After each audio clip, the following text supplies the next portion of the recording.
Welcome to a bonus episode of PRAJNA SPARKS, in which Yeshe and Tania have a conversation at the intersection of Buddhism and the political divide. Recently, I have been doing a lot of work about dialogue across political lines. And as part of that work, I have been looking at the literature on how we tend to have distorted views of people who are on the other side. And that's not great news, but the good news is that when we know that, we can correct for it. So my point that I make in the work that I do is that we can correct for that through conversation that we're having with other people, and that it's encouraging because we have tools that we can use to do that, and we can teach those tools and they can be implemented. So I've been so caught up in all of that that I was behind in doing some homework for a program that I was doing that Yeshe was leading. And so I felt very bad that I was behind in my homework. And so I finally got to the readings that we were doing for this. And it turns out that the readings were all about how we have distorted views that can be corrected. And that the way to correct these views is through conversation, not necessarily with others, but with our own mind. And that the tools to do this can be taught and can be implemented. So when I realized that basically the homework was all the stuff that I had already been doing, but just in a different topic area, my mind was just blown by that. And so I was very excited and wanted to have a conversation with Yeshe about it. I'm very excited about this because your book, Beyond Your Bubble, is such a wonderful resource for how to connect across the political divide, which is its subtitle. So many people that I've suggested to read this book have come back to me and told me how much they get out of it. And especially at this point in time, there seems to be more of a call for this kind of work. In fact, to me, coming up as it often does in the context of Dharma teachings, where there are some really sincere practitioners who just are at their wits' end of how to be able to engage others across the political divide.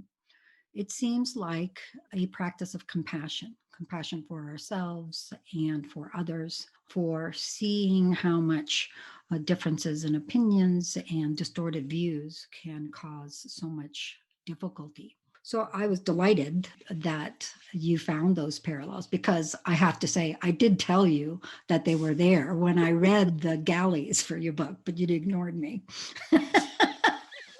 Or perhaps I just didn't understand what you were talking about. Oh, okay, well, maybe something like that. So, yeah.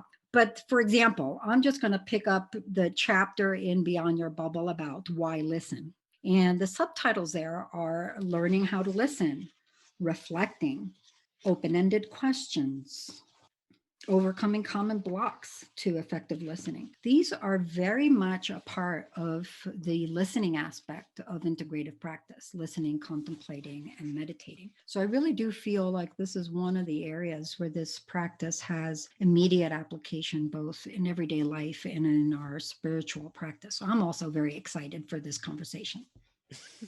Excellent.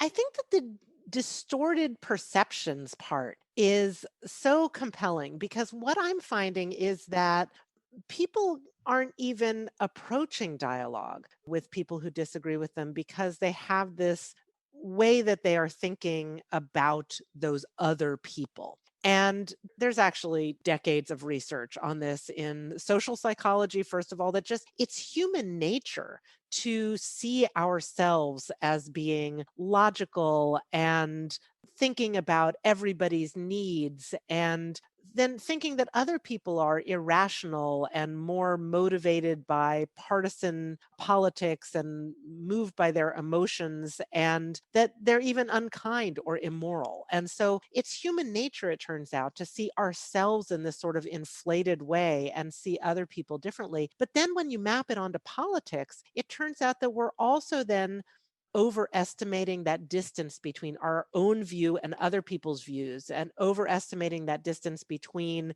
people who are Republicans and people who are Democrats, and not realizing that most people aren't even at the extremes. Most people are more toward the middle way. So I think that that's interesting because that distortion piece, it's so interesting because when you talk about samsara as being a distorted view, that's really striking to me how that then plays out in this political arena. Yeah, that's really the crux of how that intersection comes about in my mind. When we look at samsara as misperception, as distorted view, it's like capital D distorted capital V view. And then within that, there's lots of distorted views and misperceptions. From a Buddhist perspective, the kind of thing you're talking about, where we just don't understand or even particularly want to understand others, in quotes, has a lot to do with our own karmic conditioning. So, from a Buddhist perspective, what we think, what we feel, how we move in the world, the opinions and views that we have are very much a result not only of past actions in this life, but even prior to that. We don't question that. We just think that's the way it is. That's Mhm. correct. But everybody's doing that. And everybody is equally a product of their particular set of causes and conditions coming together in a certain way. One of the ways that I see people really start to get underneath this from a Buddhist standpoint, seeing it as a practice of compassion, is basically walking a mile in the other person's shoes in a theoretical sense, really trying to think about what causes and conditions actually brought me to this place. You know, what things could change if I pulled this out or that out in the experiences that I know of, not to mention ones I'm not aware of.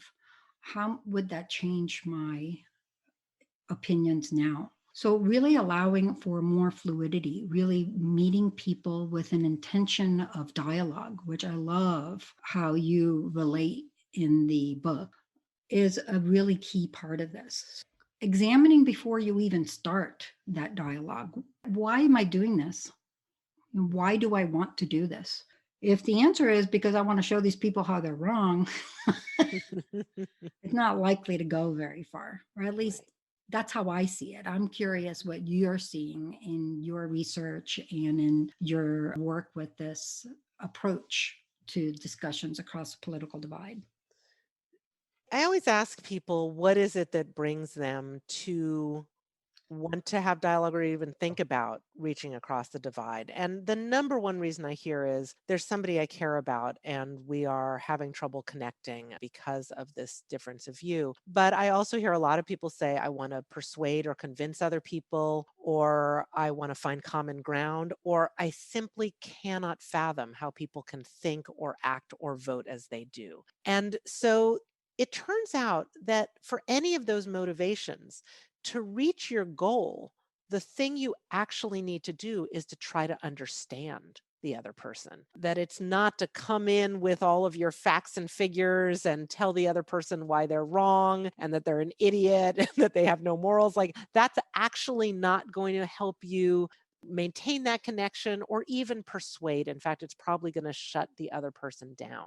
And so, really, that process of listening to understand is such an important thing. But in order to get yourself there, you've got to start by having some open heartedness to the other person and some curiosity about them and their views. And that's thing one when we're looking at listening, contemplating, and meditating in the integrative practice of Buddhism. When we start with listening, you have to be open minded. If you're going to go to a teaching, if you're really going to listen, you have to have that open heart, as you just talked about. Or if you're talking with another individual about spirituality, about religion, about politics, if everything the other person is saying is just going against some checklist of whether you think that's right or wrong, then there really isn't a lot of communicative interaction there. And there, it's almost like what I experience in the Buddhist standpoint, and I'd love to hear how you see it in this political context, is it's almost like you have to step aside from your views. You have to leave your views basically at the door of Mhm. the meditation hall and come in and engage in that inner dialogue in the context of Buddhism. Not so much with the sense of, oh, I've now given up my views, I'm not that person, but with the sense of, I have to have enough open mindedness that I'm willing to examine, I'm willing to look, I'm willing to listen. Hmm. Yeah, this is something in psychology we call intellectual humility. And the idea of intellectual humility is you might have even very extreme views that you are really committed to, but you can still be respectful of and curious about a different perspective. And it's interesting because we just recorded the episode on prajna that will be released later. And this idea of being curious about maybe an understanding of yourself and of reality that you don't have, like, we're all so deeply committed to the way we understand ourselves and our existence. So the idea that we could have that deep commitment but still be like, but I'm curious about another perspective on this, is what will move us toward growth. And that's thing two, strangely enough, a sense of urgency, of seeking a questioning mind, a mind that really is, as you're describing, curious and interested and wanting to know, and not assuming that we have the monopoly on getting things right, but having, as you say, a humility that we bring to that dialogue. I don't know about you, but the people I've met who have that quality of humility are unbelievably attractive. It's Mhm. lovely to speak to somebody like that. It's lovely to be heard by somebody Yes. like that. Absolutely. And the kinds of conversations that you can have from that foundation, I think, are so much more interesting than the conversations where people are just like, well, I heard this thing on the radio, or they're, just the stats and slogans, like really wanting to find out more. Oh, I'm curious about how you came to view things that way. And what kinds of experiences have you had that speak to that? I feel like that's the same kind of thing that you encourage in terms of the analytical meditation of really investigating more deeply, not just taking things at face value. If we want to take something in, whether it be spiritual teachings or compassion in the world or understanding or whatever it may be, there is definitely a sense of openness that encourages that. Receptivity encourages that humility, allowing ourselves to exercise the intelligence that we all have to step into that arena, to say, Mhm. I'm here because I want to connect.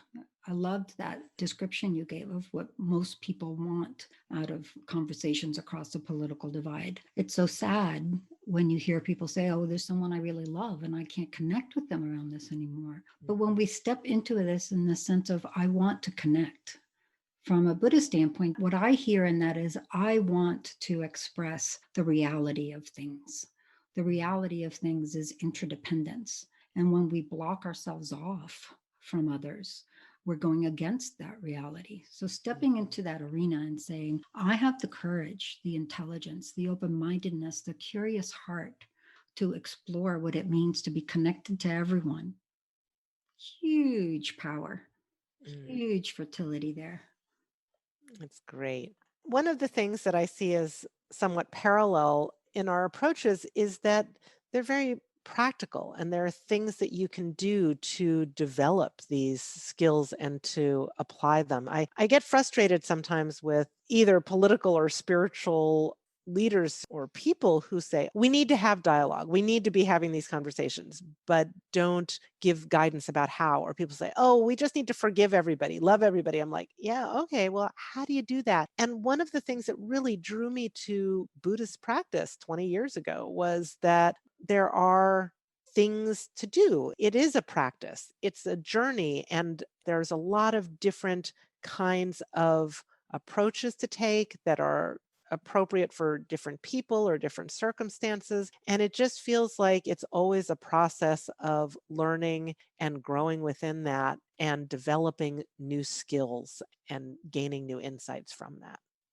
In Buddhism, there is this sense of two Sanskrit words, upaya and prajna, working in unity. Prajna means knowledge, wisdom, intelligence. Upaya means method, means, skills, things like compassion, patience, generosity, and the like. Mhm. And those things have to go together. All wisdom, no action, who's that affecting? all action, no wisdom, then it's like potluck. It's hard to know what's going to come of that. When we walk hand in hand with those, then I think that's quite different. Yes, we have to dialogue, but as you're saying, dialogue per se is not what's going to be helpful. Dialogue in a way that is understanding, compassionate, skilled, that has this very deep meaning for managing our own emotions, managing what's happening in that conversation. These can really be very proactive. They can also be more challenging, which is perhaps why not as many people do it. And I think that is the case very much in spiritual and secular contexts. One of the things that I love about the Buddha Dharma is, as you're saying, just how practical it is, how pragmatic it is. It's about a technique. His Holiness the Dalai Lama is fond of saying that it's a science of mind. So a lot of the times when I hear people say, oh, I hear so much in Buddhism that I really resonate with, because the Buddha really talks about mind and how to work with mind. Basically, that's all you need for a Buddhist practice to be beneficial at some level. And different people will get different benefits. Some people will become Buddhists. Some people will get a little nugget and carry that through their life. Some people will get particular techniques. But because we're talking about mind, which operates in politics, it operates in healthcare, it operates in spirituality, it operates in marital relationships and relationships with our children, with our family. These techniques are really valuable. And also, I think the approach can be really valuable. It's one of the things that I think Dharma can really get across to all kinds of issues, race issues that we see in our society, the political issues, personal concerns, really just recognizing, as you're saying, that we need to walk in lockstep, not just the wish, the hope, the intention, but also the skills, the technique, these solid approaches that are time honored and successful in actually getting across more connectedness, more juice. This has been Yeshe and Tanya with some bonus material. We don't have a song or meditation today, but if you're interested in learning more about dialogue across political lines, my book is Beyond Your Bubble: How to Connect Across the Political Divide, Skills and Strategies for Conversations That Work. Thank you so much for listening. May all beings benefit.